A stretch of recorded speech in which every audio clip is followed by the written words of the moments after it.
कसं करावं आणि हे व्रत केल्यानंतर त्याची फलश्रुती काय, पुण्यप्राप्ती काय?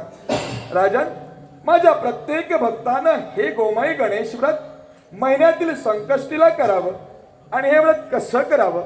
हे व्रत करीत असताना त्या व्रतासाठी माझी मूर्ती ही गोमाई गणेशाची असावी.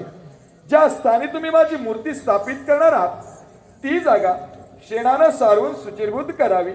तिथं सुंदर अशी रांगोळी काढावी आणि गोमाई गणेश मूर्तीची स्थापना करावी. पण ती स्थापना कशी करावी? भाद्रपद शुद्ध चतुर्थीला माझे सर्व भक्त गणेश मूर्तीचं पूजन हे पूर्व किंवा पश्चिम दिशेला मुख करून करतात. पण गोमाई गणेश मूर्तीचं मुख हे उत्तर दिशेला असावं. माझी मूर्ती स्थापित करून अष्टगंध, चंदन, धूप, दीप आणि या गणेशाला अतिशय प्रिय असणाऱ्या दुर्वा अर्पण कराव्या. नैवेद्य हा मोदकाचा ठेवावा. राजन, गोमाई गणेश व्रत म्हणजे या गणेशाची उपासना होय. ही उपासना दृढ असावी. 21 दिवस एकनिष्ठतेनं, एकाग्र चित्तेनं या गणेशाचं भजन, पूजन, कीर्तन करावं आणि अखंड नामस्मरण मुखात ठेवावं. एवढंच कशाला राजन? अरे 21 दिवस इथं माझी भक्ती करत असताना ना अन्न ना पाणी अशा स्थितीत तू माझी भक्ती केलीस.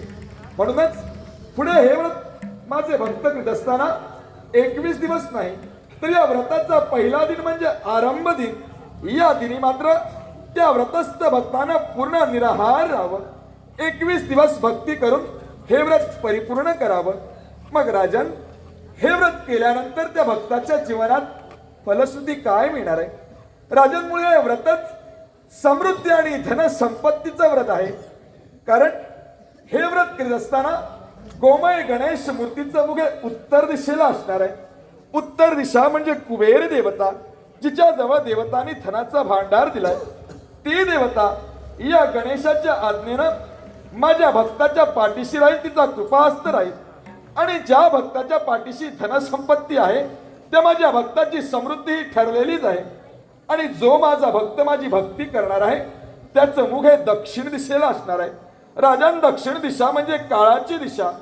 पण माझा भक्त माझी भक्ती करत असताना काळही त्याचं काही अहित करू शकत नाही. कारण काळ आणि माझा भक्त यांच्या मध्यस्थी त्याचा देव मूर्तिमंत स्वरूपाने राहणार आहे. मग राजन, ही भक्ती केल्यानंतर त्या भक्ताच्या जीवनात पुण्यप्राप्ती काय होणार आहे? 21 दिवस गोमाई गणेशाची भक्ती तुम्ही करणार म्हणून गणेश भक्तीचं पुण्य त्या भक्ताच्या जीवनात लाभणार आहे.